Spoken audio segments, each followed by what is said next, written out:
That was, as I'm sure you will agree, an absolutely astonishing motion picture. And perhaps one of the most surprising aspects of this film was its totally unexpected commercial success. Success, yes! This film was a worldwide hit. It was dubbed into Korean, Japanese, Chinese, Spanish, Portuguese, shown around the world, and to date has grossed over $5 million on an initial investment of $15,000. It was by far the most successful of all the collaborative efforts by Arch Hall Jr. and Arch Hall Sr., that dynamic father and son team. They did do some other films somewhat less successful than Eggah. They did a film called Wild Guitar, and I think you could certainly describe Arch Hall Jr.'s playing as Wild Guitar. They did a motion picture called Deadwood 76, one called The Sadist, and certainly anyone who subjects you to this kind of music would have to constitute a sadist. And finally, their great triumph, The Nasty Rabbit. The Nasty Rabbit described the adventures of a group of Soviet spies who come to the United States disguised as cowboys and release a little infected rodent who is going to contaminate the entire country through chemical and biological warfare. A brilliant film, not quite as successful as Eggah. In any event, despite the great popularity of this handsome 7'2" prehistoric lovesick teenage giant that we saw tonight, Arch Hall Jr. did not become the next Elvis Presley.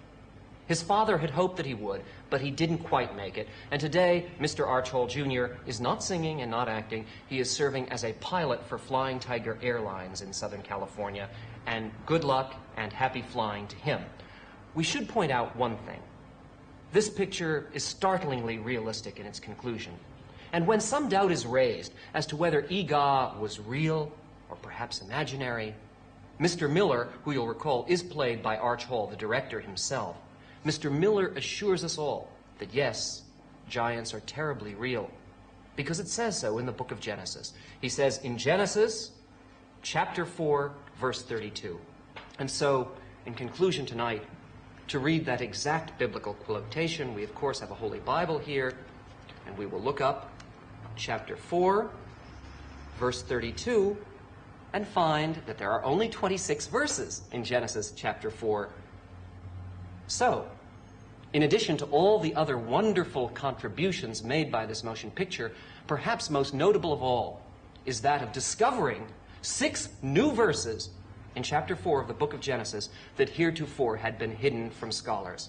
Congratulations, Mr. Hall, and remember that in biblical studies, as in bad movies, the worst is yet to come.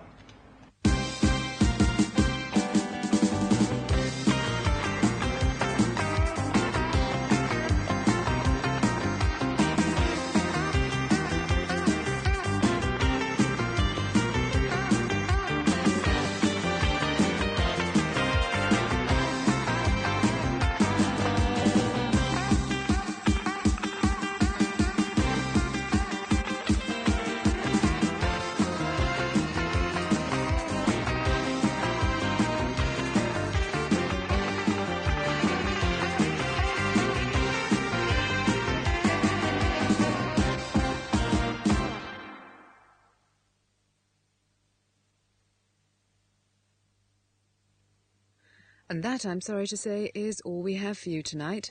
The time is coming up to 1:30, and we leave you now with a nighttime look at Birds of Britain, which you can see tomorrow afternoon at 4 o'clock. In the meantime, from all of us here on Channel 4, a very good night to you. Good night.